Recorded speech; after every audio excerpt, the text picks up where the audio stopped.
Right, this is, I've called this binary tree expression part 4, and it's the exam question continued.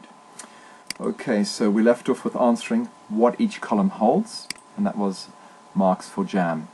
Oh, and a reminder, an index is what? An index is a pointer to an element in an array, so we can extract it or sort it. What does an entry of 0 in an array indicate? An entry of 0, this is interesting, have a look there, means you can go no further. You say, what do you mean? Well, index 2 represents 4. Is that a leaf node? It sure is. You can go no further. So that's what 0 means. So what's the answer? There is nothing to the left. You could say there is nothing left of the node. Or you could say there is null left of the node. But I think there is nothing left is perfect to remember, and it's totally acceptable. What is our clue? What do we got to remember? Always start at the root and go left. Exhaust the left and then return to the node and then go right. As soon as you can go left, go left. Remember that. As soon as you can go left, go left. So we start at plus and we go to 4. We go back and we go back down to the right. Can we go left? Yes, we can. 9. Go back to the root. Can we go right? Yes, we can. Go 6. So let's go through that again. We start at the root node, and can we go left? We can. We've exhausted it. So we go back up to the node. Can we go right now? Yes, we can. As soon as we hit that node, we've got to ask ourselves, can we go left? Always ask yourself, can you go left? If you can go left, go back to the node and go right. You'll see how that is now being stored. And let's move on. Let's just have a look.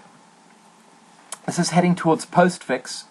This is interesting because B and C are trying to force us to extract the expression as postfix.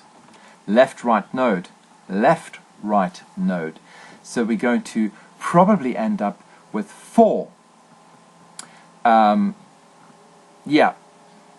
So 4, 9, 6 times plus. Why? Because plus is the last thing we've got to do. Let's see if the B and C columns storing the indices, the pointers, are actually doing that. 2, that's 4. Move down. 4, that's 9. 4 and 9. That's interesting. And then we go and we look for the next node above 9, and it's times. Can we now go right? Yes, we can. So 4, 9, 6. 4, 9, 6. You say, hang on a minute, what about the 3? Aha, look now. They've given you the procedure that's forcing you to look at all the left branches of each node. Look at that. If position B is greater than 0, then traverse B. So is 2 greater? Yes, it is.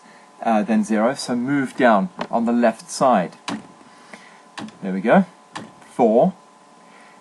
We return the result of 9. Okay, because there's 4.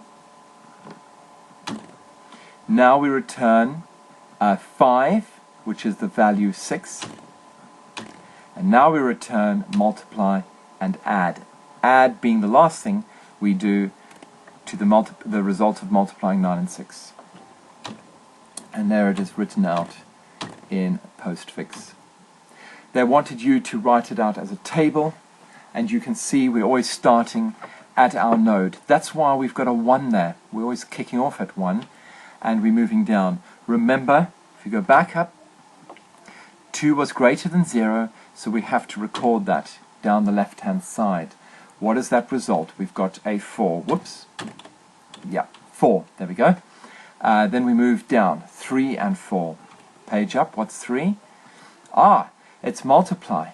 But we can't return that value yet.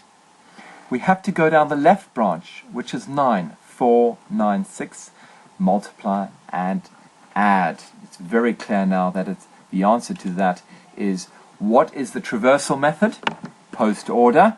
What does the output of the procedure represent? It's a postfix or reverse Polish notation.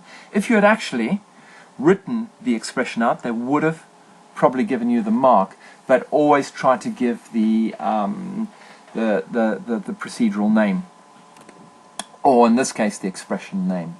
And so what are the three types of traversal? The way of systematically going down a binary tree. We've got in order, pre-order, and post-order. What are the different expressions we've got that the computer can store arithmetic expressions as?